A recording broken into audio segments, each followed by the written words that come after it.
May problema ang Ukraine sa bilis. Napaka-epektibo ng mabilis na lumalawak nilang hanay ng mga interceptor drone laban sa mas mabagal na Shahed drone ng Russia. Sa kasamaang palad, hindi sapat ang bilis ng mga interceptor na yon laban sa mas mabilis na banta gaya ng jet-powered na Jaren Force o KH-101 cruise missiles. Maaring magbago na ito dahil natuklasan ng Ukraine at Germany ang paraan para pabilisin ang interceptor at sirain kahit pinakamabilis na Russian drone. Narito ang Apex Record Hunter, isang experimental na drone na pinapagana ng baterya mula sa kumpanyang Aleman na Quantum Systems na nakabase sa Bavaria at may opisina sa iba't ibang bansa. Isa sa mga nangunggunang espesyalista sa pagdevelop, disenyo at paggawa ng maliliit na unmanned aircraft vehicles o UAVs. Sabik na palawakin ang UAV technology, nilikha ng Quantum Systems Next Engineers ang Apex Record Hunter para sa isang tiyak na layunin para basagin ang world record ng pinakamabilis na battery-powered na sasakyang panghimpapawid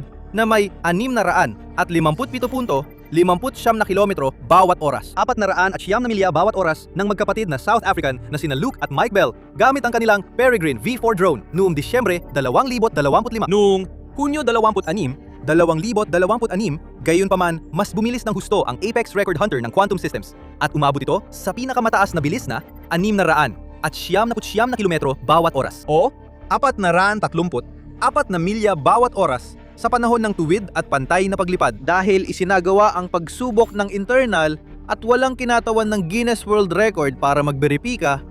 Hindi pa opisyal na nababasag ng Quantum Systems ang record. Mukhang kumpiyansa ang kumpanya na magagawa nila ito at naghahanda na para sa opisyal na sertipikasyon. Naniniwala ang mga inhinyero na mas mapapabilis pa ang kanilang likha. Ayon kay Senior Prototyping Engineer Robert Gardemin, mahigit 1 taon nang ginagawa ng kanyang team ang Record Hunter at wala silang planong tumigil. Kamangha-mangha ang 679 na kilometro kada oras. Pero simula pa lang ito. Babalik kami para mas pabilisin at gawing opisyal ito. Bakit mahalaga ito sa Ukraine? Pagkatapos ng lahat, ang Apex Record Hunter ay hindi naman isang military drone. Isa lang itong simpleng experimental na produkto. Isang natatanging UAV na dinisenyo para tumakbo ng pinakamabilis, hindi para maghulog ng bomba sa mga target ng kalaban. Kaya, para maunawaan ang kahalagahan ng kwento sa pananaw ng Ukraine, kailangang lampasan ang mga headline. Hindi ito tungkol sa mismong Record Hunter o sa eksaktong bilis na naabot nito. Ang mahalaga ay ang teknolohiya sa likod nito.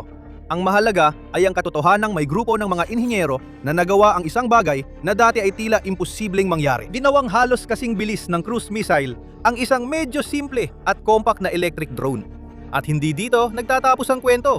Para sa Ukraine, nagsisimula pa lang ito. Isa pang mahalagang katotohanan tungkol sa Quantum Systems ay ang malapit itong pakikipagtulungan sa Ukraine. May sarili itong Ukrainian subsidiary na We Drones na kasalukuyang nag-aaral paano isasama ang teknolohiyang nakita sa Apex Record Hunter sarili nitong mga military UAV. Kabilang na ang mga dati ng modelong tulad ng Strela Interceptor.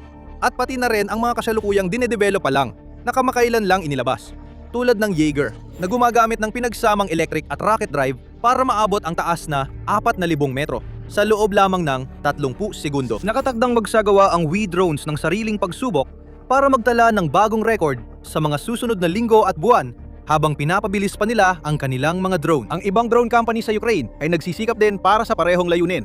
Para maintindihan ito, tingnan natin ang isa sa pinakamalaking problema ng Kyiv Forces ngayon. Kahit na matindi ang tinamong pinsala ng Russia nitong mga nakaraang panahon, na dumanas ng maraming mapaminsalang pag-atake sa mga sinakop nitong teritoryo at maging sa sarili nitong mga rehiyon, kabilang na ang mga pag-atake sa mga oil refinery at linya ng supply militar nito. Patuloy pa rin itong gumaganti ng sarili mga pag-atake sa himpapawid laban sa mga target ng Ukraine. Araw-gabi, tuloy ang Kremlin sa pagpapalipad ng maraming drone at mga sunod-sunod na missile sa mga bayan at lungsod ng Ukraine sa kabila ng hangganan. Hindi talaga bumagal o humina ang mga pag-ataking ito ng makabuluhan. Sa katunayan, masasabing mas pinatindi pa ng Russia ang kanilang mga pag-atake sa pamamagitan ng paggamit ng mas advanced na UAVs at mas maraming high-speed missiles. Kinumpirma ito ng pinuno ng Ukrainian Air Force Communications Directorate, Yuri Ignat, sa panayam ng Hulyo sa United News. Hindi ko masabing nabawasan sila. Mas focus na sila sa ballistic missiles dahil alam nila ang problema natin sa pagkuha ng missile para sa Ukraine. Umatake na ang kalaban kahit araw, hindi lang gabi. Kapag yan ang layunin ng kalaban, pwedeng umatake ang mga drone anumang oras. Ayon sa ulat ng Institute of the Study of War noong Hulyo 2, tila inilipat ng Russia ang focus nila sa mas mabilis na aerial asset tulad ng jet-powered drones. Maaring binago ng puwersang Ruso ang kanilang paraan ng paggawa. Halimbawa, sinusubukan nilang i-decentralize ang paggawa ng Shahid-type drone o lumipat sa mas mahirap gawin na prioridad na drone tulad ng mga may jet engine. Malamang natugon ito sa matagumpay na pagbuo ng Ukraine ng epektibong interceptor drone fleet na may mga modelong tulad ng Skyfall P1 Sun at Wild Hornet Sting 2 na kayang hanapin at sirain ang mga Shahid-type na drone sa ere bago pa sila makalapit sa kanilang mga target. Nang mapansin ng Russia na di na epektibo ang kanilang mga pangunahing drone, binago nila ang diskarte.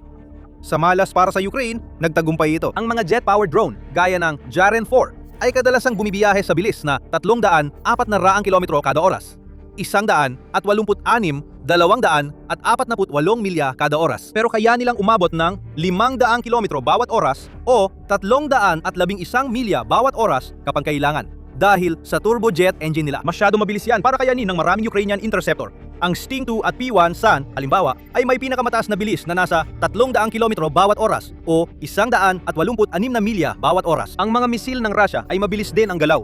Nagsisimula sa humigit kumulang 750 kilometro bawat oras o 460 milya bawat oras para sa mga modelong tulad ng KH-101 at KH-55. Halos walang tsansa ng fleet ng interceptor ng Ukraine na mapigil ang ganitong sandata at hindi pa dito nagtatapos ang problema. Sa kasamaang palad, kakaunti lang din ang high-speed interceptor missiles ng Kyiv, gaya ng US-made PAC-3 para sa Patriot batteries na kailangan nila laban sa pinakamabilis na banta ng Russia. Ayon sa tala, halos 620 missile ang nagawa noong 2025. Hindi lang ito para sa Ukraine, para ito sa buong mundo. At may ilang bansang nakapila para bilhin ang mga ito. Mga bansang gaya ng Alemanya, Hapon at Polonya. Gusto rin ng Estados Unidos na mapanatili ang sapat na mga misil na PAC-3 para sa sariling gamit at operasyon. Kaya mabilis ding naubos ang ganitong kagamitan sa ibang bansa. Nung digmaan sa Iran noong 2026, higit 800 Patriot missiles ang ginamit para ipagtanggol ang mga bansang nasa gitnang silangan mula sa mga pag-atake ng Iran sa ilang araw. Ang Ukraine ay humaharap sa mas matinding banta at pag-atake araw-gabi. Kulang ang Patriot missiles sa buong mundo para matulungan silang ipagtanggol ang sarili. Hindi ito pagmamalabis, kundi katotohanan. Ayon sa pagsusuri ng Defense Express, kahit ipadala ng US lahat ng misil na PAC-3 nito sa Ukraine, hindi pa rin ito sapat. Heto kung bakit. Batay sa datos ng intelihensya ng Ukraine, gumagawa ang Russia ng 60 Iskander-M ballistic missiles at 40 ballistic missiles para sa mga sistemang S-300 at S-400, 10 Kinzhal ballistic missiles at hanggang 3 Zircon hypersonic missiles bawat buwan.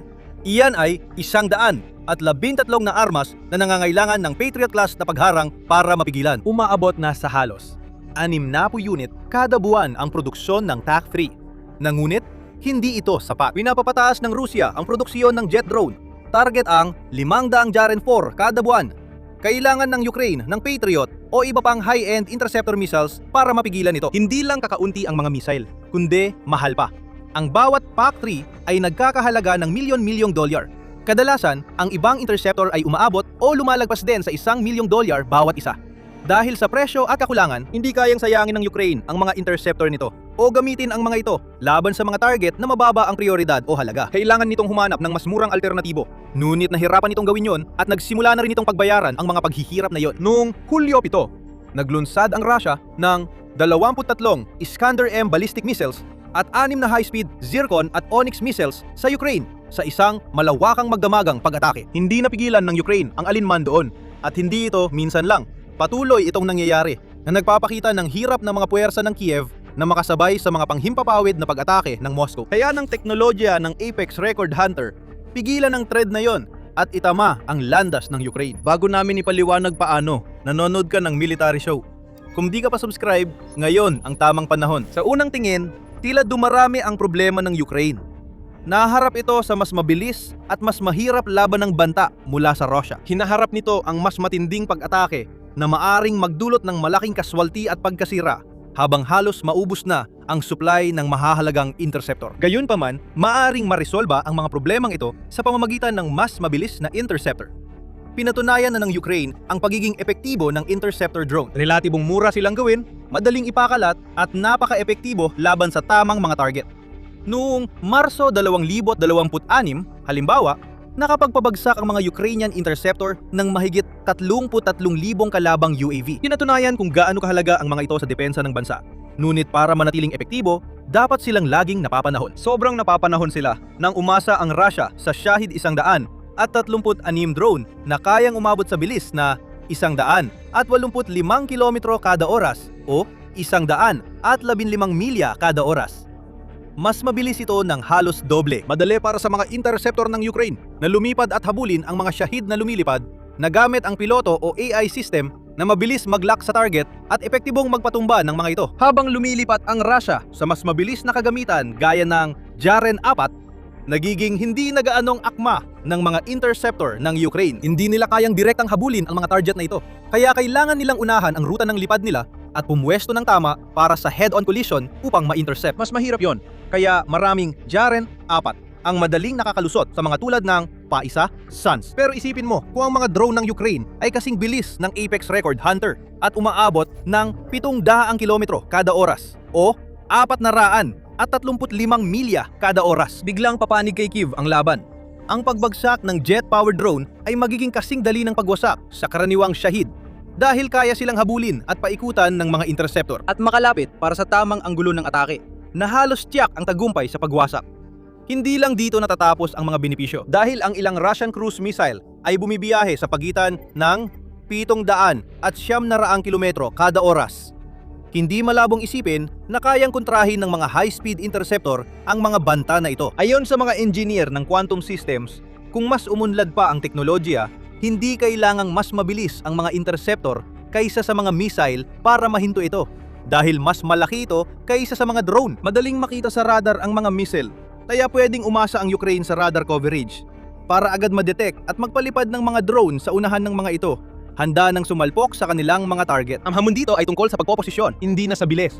At kung malulutas yon ng Ukraine, maaari nitong marating ang puntong palagian nitong napapabagsak ang mga cruise missile na nagkakahalaga ng milyon-milyong dolyar gamit ang mga drone na ilang libo lang ang halaga sa paggawa. Kapag umunlad pa ang teknolohiya, posibleng magkaroon ang Ukraine ng mabilis at maliliksing mga interceptor drone na kayang kabagsakin pati ang pinakamabilis na asset ng kalaban, ang mga fighter jet. Ang pinakamagagaling na jet ng Rusya, tulad ng Su-57, ay madaling nakakabutas ng sound barrier at umaabot ng bilis na Mach 2.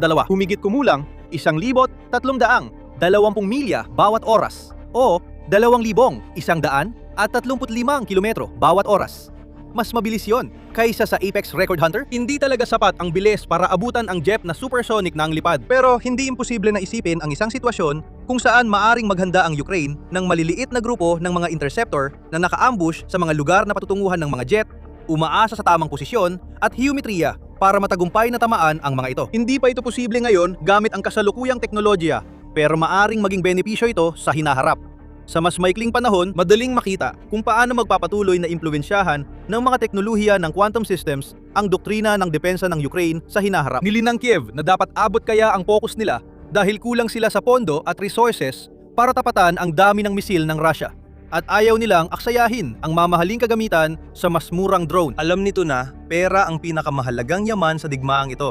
At ang tanging paraan para manalo ay panatilihin ang matipid na pamamaraang nakatulong dito na manatili sa laban ng ganito katagal. Habang sinisikap ng Ukraine na gawing magastos ang labanan para sa Kremlin, lagi rin itong naghahanap ng murang paraan para harangin ang mga munisyon ng kalaban. Halimbawa, gamit ang 1,000 interceptor na tigi $1,000 para pabagsakin ang 25,000 Shahid na tig $25,000.